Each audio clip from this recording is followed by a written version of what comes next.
নমস্কার বন্ধুরা, চলে এলো রঙ্গবতী মহিলা। দিয়েছি চাপ, হয়েছে ভাপ।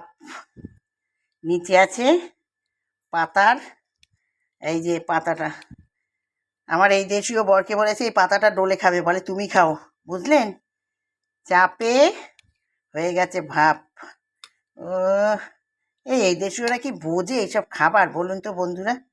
এরা কি বোঝে? আমি একটু ঝোলটা খেয়ে দেখি। সুপার, কি টেস্ট হয়েছে গো, একদম ঝাল নুন পারফেক্ট, সুপার হয়েছে বন্ধুরা। এই দেশীয়রা কি এইসব খাবার বোঝে? ওরা এইসব বোঝে না বন্ধুরা। তাও তো একটু শিখিয়েছি, একটু আধটু ও থেকে ও পর্যন্ত শিখিয়ে দিয়েছি, তাও একটু খাচ্ছে যাচ্ছে। স্টপ করলাম। কেমন হয়েছে কমেন্ট করুন, খেতে চলে আসুন। সাথে আছে আলু ভাতে, ডাল, শাক ভাজা, দারুণ হবে খেতে। ডাটা ফেলিনি, ডাটা দিয়ে ডাল করেছি।